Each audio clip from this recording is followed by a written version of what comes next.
Hello everyone, and welcome back to my channel Sparkle English, where I help you improve your English level. My name is Jennifer, and this is the third video in my Punctuate These 10 Sentences series. You must punctuate the following 10 sentences correctly. You may have to add punctuation marks or remove punctuation marks to correct these sentences. Let's begin. Number 1. I wonder when the cherry blossoms will start to bloom, Sarah mused.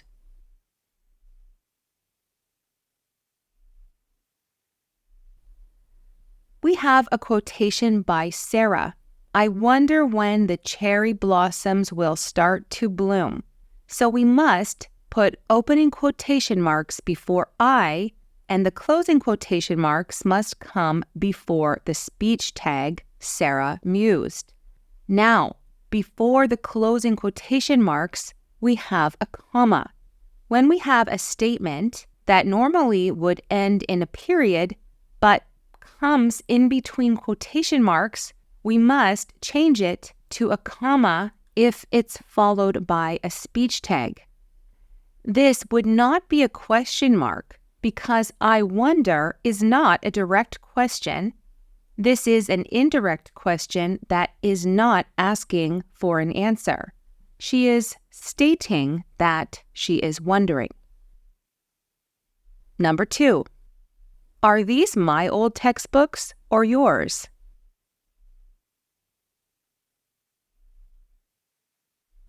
Okay, in number 2, we must remove the apostrophe between R and S.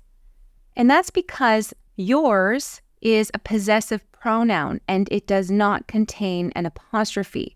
We also must add a question mark at the end of this sentence since it is an interrogative sentence. It's a question. Number 3. The sound of the birds singing in the trees is so relaxing. I could listen to it all day.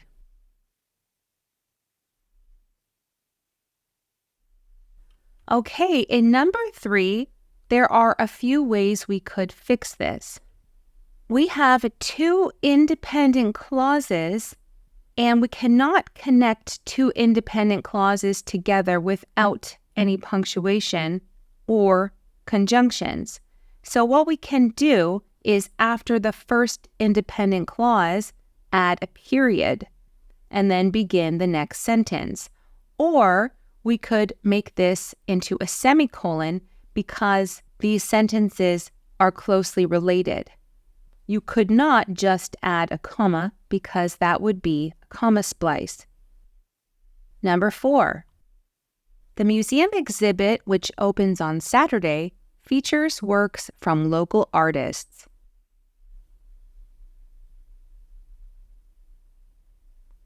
Okay, in this sentence, we must have commas after exhibit and after Saturday. And that's because which opens on Saturday is extra information. It's a non-restrictive clause that provides additional information about the museum exhibit. However, the sentence still makes sense without that clause. The museum exhibit features works from local artists. Which opens on Saturday is just extra information. And these commas surrounding this clause indicate that. We also end this sentence with a period. Number 5. The recipe calls for 3 cups of flour, 1½ teaspoons of baking powder, and a pinch of salt.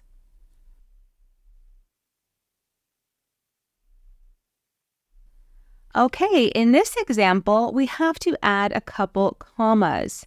We have a list of items. 3 cups of flour, comma, 1½ teaspoons of baking powder, comma, and a pinch of salt. Now, this comma here before the coordinating conjunction and is called the Oxford comma, and it's more commonly used in North America than it is in the UK. It is optional. However, I personally always use the Oxford comma, especially in a sentence like this, where each item is not just one word. We have 3 cups of flour, 1.5 teaspoons of baking powder. And I think using the Oxford comma makes it easier to read and separate these items. Number 6. Did you know, whispered Jake, that Mrs. Evans used to be a ballet dancer?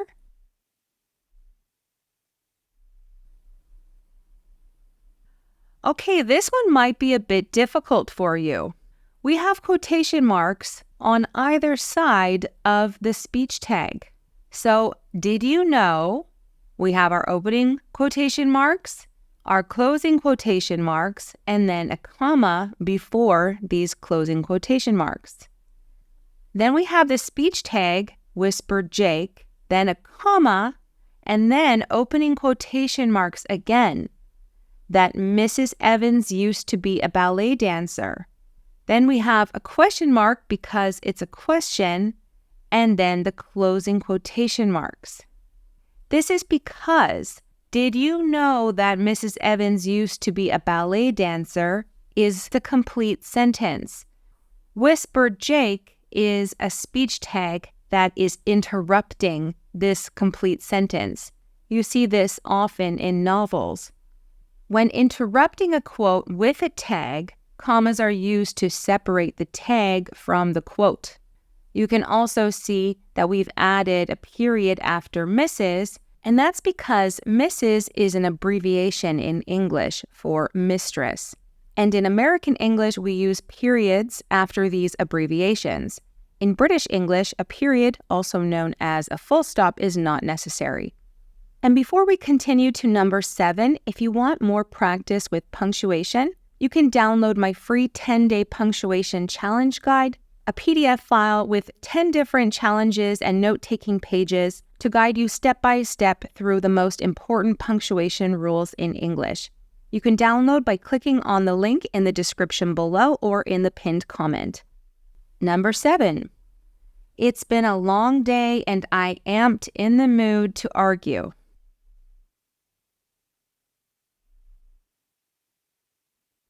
Okay, let's talk about this sentence. First of all, it's must have an apostrophe because it's is a contraction for it is or it has. In this case, with the present perfect, it has been. So we must have an apostrophe here. It's been a long day, comma, that's because we have 2 independent clauses. A coordinating conjunction is not strong enough to connect 2 independent clauses, so we must have a comma before the coordinating conjunction. And next, amped is not a word in standard English, so we have to make this complete and say I am not, or you could form a contraction with I apostrophe am, I'm not. But am not together does not form a contraction in English. Number 8. When I was a little girl, I loved playing board games with my sisters.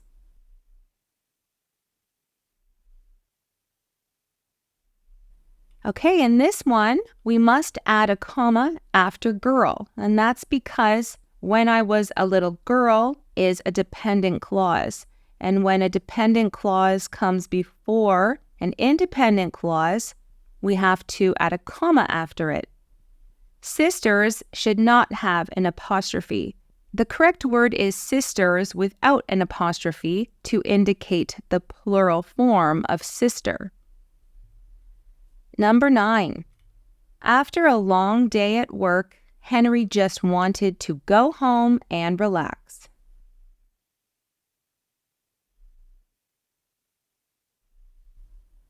Okay, here we must add a comma after work, and that's because after a long day at work is an introductory clause.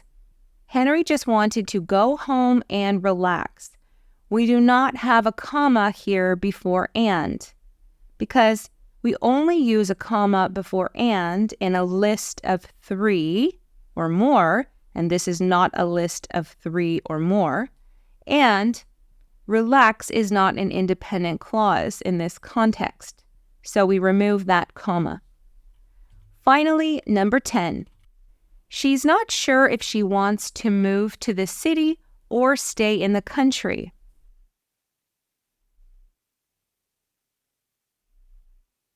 Okay, in number 10, we must remove the comma after city because stay in the country is not an independent clause, and we only add a comma before a coordinating conjunction if we're combining two independent clauses. We also must end this sentence with a full stop or a period. And if you're wondering if the apostrophe in she's not sure, is incorrect, that is correct as it is. She's is a contraction of she is. She is not sure.